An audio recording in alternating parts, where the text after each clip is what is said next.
사실 오늘 북미 정상이 결렬이 됐는데요. 시청자 여러분. 결렬이 된 이유가 궁금하실 것 같습니다. 결정적인 이유는 아마도 이거였던 것 같습니다. 트럼프 미국 대통령이 직접 오늘 기자회견을 통해서 밝힌 내용이죠. 그 목소리 잠깐 듣고 오시겠습니다. David, I want to take off the sanctions so badly because I want that country to grow. That country has got such potential, but they have to give up, or we could have done that deal. Only, David, there are also timing and sequencing issues that were associated with that as well, which we didn't quite get across the finish line as well. But remember, too, even that facility, even the Yongbyon facility, and all of its scope, which is important for sure, still leaves missiles, still leaves warheads and weapon systems. So there's a lot of other elements that we just couldn't get to. And the listing of all of them. Yes, sir, and a declaration. So all of those things we couldn't quite get there today. 결국엔 신 박사님, 북한은 미국 측의 제재를 많이 좀 풀어달라고 요구한 것 같고요. 미국은 오케이, 제재 풀어주는데 당신들은 그만큼 더 많은 핵을 포기해. 이 부분에 접점을 찾지 못한 것 같죠? 예, 말씀하신 것처럼 비핵화 전반적인데 다 이견이 있는 거죠. 그러니까 비핵화의 범위를 어디까지 할 것이냐, 영변이냐, 그 밖의 시설까지 할 것이냐. 그리고 거기에 대한 상응 조치는 제재를 어디까지 할 것이냐. 북한은 다 해달라고 했는데 미국은 그렇게 하지 않고 단계적으로 하려고 했던 거죠. 거기 하나가 또 있습니다. 뭐가 있습니까? 비핵화 조치와 상응 조치의 순서. 폼페이오 국무장관이 방금 전에 얘기한 건데 북한은 미국이 먼저 상응 조치로서 제재 완화를 해달라는 거고 미국은 북한이 먼저 비핵화 조치를 해라. 그러니까 비핵화 로드맵 전반에 대한 이견이라 사실 이 부분을 들을 때 다음 회담을 이야기는 하고 있지만 다음 회담에서 이 간격을 좁힐 수가 있을 것인가 사실 근본적인 차이점을 노출했다. 그러네요. 이 점인데요. 결국 이제 미국은 아까 흐름하고도 같이 관련이 있는데 트럼프 대통령이 이전에 이야기한 거에서 뭐가 있었냐면은 자기가 사인할 수도 있었다. 그 얘기는 문서가 있었다는 거예요. 그럼 그 문서는 스몰 딜 수준이었다는 거죠. 영변의 동결과 북한은 개성공단과 금강산. 근데 그 거래에 북한은 상당히 만족해 했던 것 같아요. 그러니까 빨리 이거를 갖다가 사인하고 넘어가려는 그러한 초조함이 앉은 자세부터 발언부터 다 나타난 거죠. 그런데 미국은 그걸 역으로 활용한 것 같아요.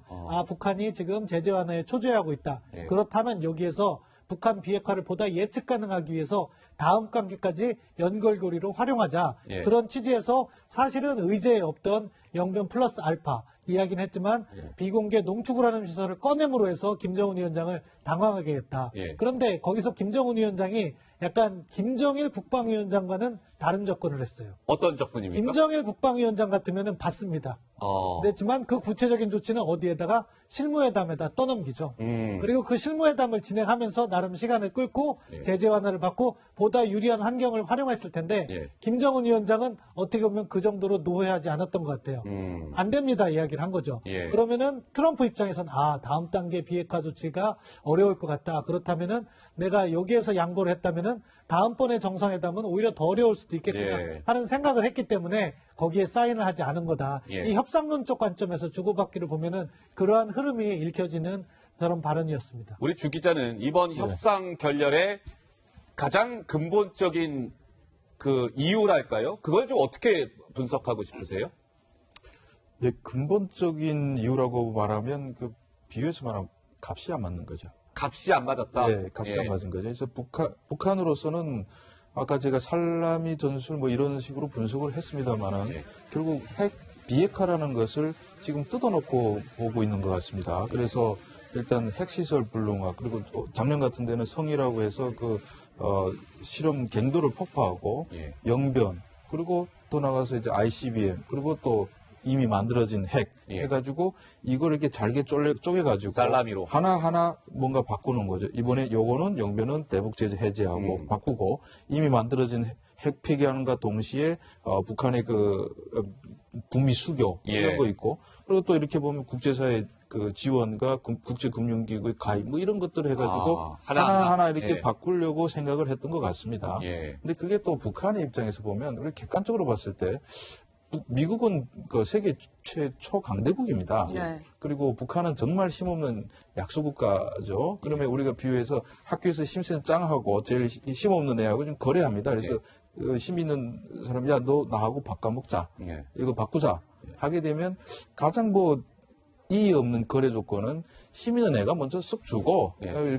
이렇게 받는 게 맞아요. 예. 근데 현실적으로 보면 먼저 힘없는 애가 항상 먼저 내놓죠. 그래서 예. 앞으로 회담 쭉 가면서 결국은 북한이 양보할 수밖에 없을 양보할 거다. 수밖에 없을 것이다. 근데 본인 또 억울할 거 아닙니까? 그러니까 여기 와서 이번에 보면서 미국이 갑자기 내놓으니까 막 당황스럽고 분노하고 하지만은 어쩌겠습니까? 결국은 크게 해가지고 예. 전략을 바꿀 수도 있습니다. 예. 트럼프의 의중을 이번에 충분히 확인했기 때문에 그러면 우리가 다 내놓을 테니까 이렇게 해서 뭐 단계별로 너희들도 단계별로 이렇게 해서 한꺼번에 하자 이렇게 나오게 되면 트럼프 대통령은 또 그 선거의 시간에 쫓기기 때문에 어쩌면 예. 그게 또 쉽게 받을 수도 있어요. 그러니까 이 접근법을 완전히 바꿔가지고 작전을 들어가서 몇 달 동안 잘 짜가지고 다시 나올 수도 있습니다. 예. 네. 지금 주 기자님께서 상당히 의미 있는 말씀을 의미 있는 해주셨어요. 말씀, 예. 왜냐하면은 트럼프 대통령 입장에서는 이 지금 비핵화 협상을 리셋한 거죠. 그렇게 보면은 작년 5월 24일 날 트럼프 대통령이 협상을 한번 깬 적이 있어요. 북한에서 부정적인 발언을 나오니까. 그런데 그때 바로 김계관의 현지 이후에 입장을 바꿔서 진행을 해봤는데 예. 이 북한의 비핵화 속도라든가 절차 같은 것이 미국이 생각하는 기준에 훨씬 못 미친다. 그렇기 때문에 이 협상을 새롭게 출발하기 위해서 한번 판을 흔들었다고 보시면 되고요. 그렇군요. 이 판 자체를 완전히 깨지는 않을 거예요. 예. 미국도 대화가 필요하기 때문에. 그렇지만 그 대화가 재개되는 과정에서는 우리 주 기자님께서 이야기한 것처럼 북한이 전반적인 비핵화 로드맵이라든가 제대로 된 비핵화 절차 같은 것을 먼저 제시하라. 그게 지금 미국의 협상 전술인 것 같습니다. 그렇군요. 네, 하노이 선언 초안이 나왔지만 서명을 하지 않았고 북한이 당황할 만한 새로운 핵시설을 들이밀으면서 자 이것도 비핵화하라라고 요구한 트럼프 대통령에 대해서 이 태영호 공사는 이런 얘기를 했습니다. 들어보시죠. 전반적인 비핵화 과정에서 미국은 상당히 북한 측의 입장을 받아들여서 양보하려고 했었고 네. 이 정도에서는 타협하자 이렇게 생각했던 것만은 맞습니다. 네네. 맞는데 네. 문제는 뭐냐면 과연 그러면 미국 트럼프나 폼페오가 이런 방식으로 가면 북한을 비핵화할 수 있겠느냐 이 점에서 트럼프가 흔들린 것 같습니다. 제가 판단하는 데는 트럼프가 싱가포르 회담 이후에 북핵 문제에 대해서 대단히 공부를 많이 한 것 같아요. 이건 아니다. 자기가 결론내고 회담장에서 이기고 있는 것 같습니다. 네, 이미 실무협상에서 하노이 선언문까지 다 나와 있는 상태였지만 트럼프 대통령이 거기서 이건 아니다 하고 물러선 것 같다. 트럼프 대통령이 공부를 많이 한 것 같다. 이렇게 얘기를 했어요. 공부를 많이 한 것 같다. 네. 트럼프 대통령 뭐 공부 많이 했겠죠. 근데 제가 지금까지 알고 있는 트럼프 대통령이 학습 방식은 이렇게 뭐 종이를 이렇게 막 써가지고 장황하게 보고하면 많이 혼난다고 하더라고요. 아, 그래요? 이렇게 하면 안 되고 예. 이렇게 프레젠테이션이 있죠. 파워포인트 네. 그거로 아주 일목요연하게 하고 그것도 잘 안 된대요. 그래서 동영상을 만들어서 아주 이해하기 쉽게 그렇게 하지 않으면 좀 깊이 알려고 하지 않는 게 트럼프 대통령이다 이런 이야기를 워싱턴 소식통들한테 굉장히 많이 들었어요. 네. 그래도 어쨌든 세계의 담판을 하러 왔기 때문에 어느 정도 학습은 한 것 같고요. 결정적인 순간에 바른 결정을 한 것 같다. 그러니까 대충대충 하는 협상을 하면 우리한테 불리한 거잖아요. 네. 다행히도 그런 결정을 내리지 않은 게 트럼프 대통령의 저 결단이 우리에게는 오히려 더 나은 것 아닌가 하는 생각이 들고요. 예. 그 마지막에 합의문이 준비돼 있었다. 이런 부분은 저는 이렇게 보고 싶어요.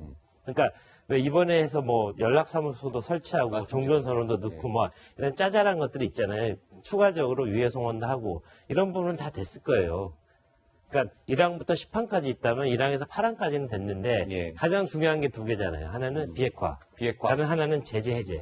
이 두 가지 부분은 제가 보기에는 마지막까지 공란, 예. 공란으로 해서 김정은과 트럼프 대통령에게 줬을 거예요. 예. 이 부분은 두 분이 이틀간 담판해서 메꿔 넣으세요.